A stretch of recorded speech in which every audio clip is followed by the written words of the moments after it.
고린도전서는 고린도 교회에 일어난 여러 가지 문제들에 대해서 다루고 있습니다. 그래서 이 고린도전서를 읽으면 사단이 교회를 시험하려고 할 때에 어떤 방식으로 교회를 시험하는지를 우리가 알 수가 있습니다. 고린도전서 14장은 사탄이 하나님이 교회에 주신 은사들을 어떤 식으로 왜곡하고 어떤 식으로 악용하게 만드는지를 우리에게 보여줍니다. 원래 은사라고 하는 것은 주의 몸된 교회를 세우도록 하기 위해서 그리스도께서 주신 선물입니다. 그런데 사탄은 이 선물을 잘못 사용하게 만들어서 오히려 교회를 혼란에 사로잡히게 하고 무너지도록 시험을 한다는 것이죠. 바울 사도는 이런 고린도 교회를 향해서 은사를 받은 자들이 따라야 될 두 가지 규칙을 우리에게 가르쳐 주고 있습니다. 이 두 가지 규칙은 은사에 대해서 사탄의 시험을 막고 그리스도께서 은사를 주신 원래 목적대로 그것을 사용할 수 있도록 하는 지침이었습니다. 첫 번째는 26절에 있는 말씀인데 덕을 세우는 목적을 따라 은사가 사용되어야 한다는 겁니다. 어제도 말씀을 드렸지만 여기서 덕을 세운다고 할 때 원래 헬라어 성경에는 덕이라는 말이 없습니다. 그냥 세운다라는 말만 있는 것이죠. 여기서 세우는 것은 집을 세우는 것을 가리킵니다. 그리고 여기서 집은 바로 교회를 가리킵니다. 그러니까 은사를 사용함에 있어서 마귀에게 시험 들지 않기 위해서는 교회를 세우기 위한 목적으로 은사가 사용되어야 한다는 겁니다. 그런 면에서 교회에 와서 방언으로 기도하거나 찬송하거나 축복하는 것은 고린도 교회에서 허락되지를 않았습니다. 왜냐하면 방언은 사람들이 알아듣지 못하는 말이기 때문에 그것을 아무리 많은 말을 한다 할지라도 다른 사람들에게 유익을 주고 다른 사람들의 신앙을 세우는 데는 도움이 되지 못하기 때문입니다. 개인적으로 하나님과 교제를 나누는 데 있어서는 그것을 사용할 수 있지만 교회를 세우는 데 있어서 방언은 아무런 역할을 하지 못하기 때문에 은사를 주신 그 목적에 따라서 교회에서는 그 방언 사용이 금지가 된 겁니다.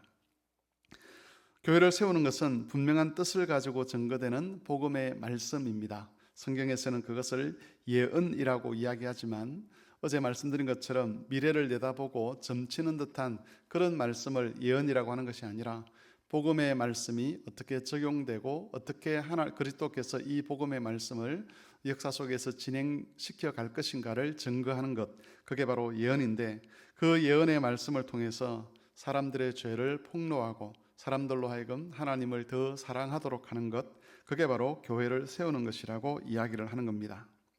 성령 하나님께서 사람들이 역사하시는 방법은 말씀을 통해서 특별히 역사를 하시는데 사람들이 알아들을 수 있는 분명한 복음 메시지 위에 성령께서 역사를 하시고 그렇게 성령께서 역사하실 때 교회와 성도의 신앙들이 온전히 세워질 수 있다는 겁니다.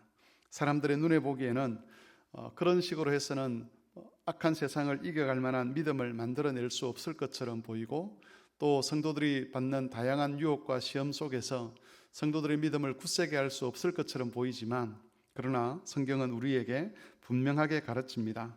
분명한 뜻을 가지고 증거되는 복음의 말씀, 그리고 그 복음의 말씀 위에 역사하는 성령을 통해서 하나님께서 우리 영혼을 지키시고 교회를 세워 가신다고 하는 겁니다.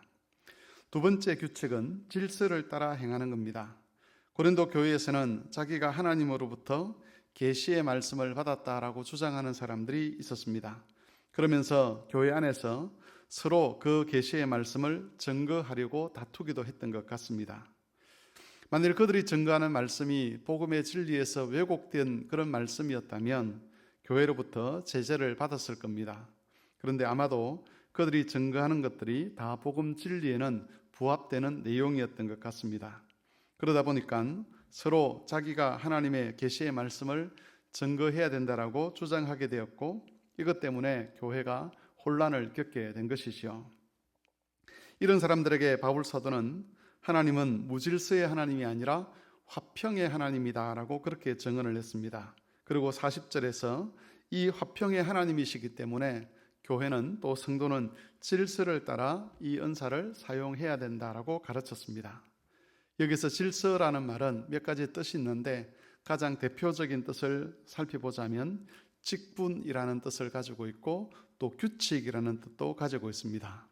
바울은 이 두 가지 뜻을 다 고려하면서 이 권면을 했을 것 같습니다.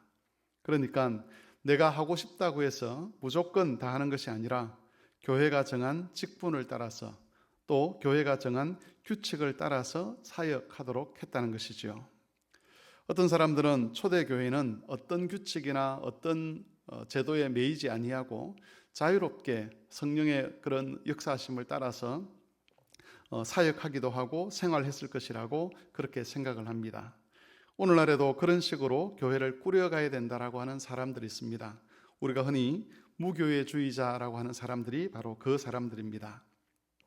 그곳에는 목사도 없고 교회 규칙도 없고 그냥 그때그때 주어진 그런 계시를 따라서 또 그때그때 주어지는 감동을 따라서 설교를 하기도 하고 어떤 의사를 결정하기도 하고 그런 식으로 해야 된다고 주장을 합니다.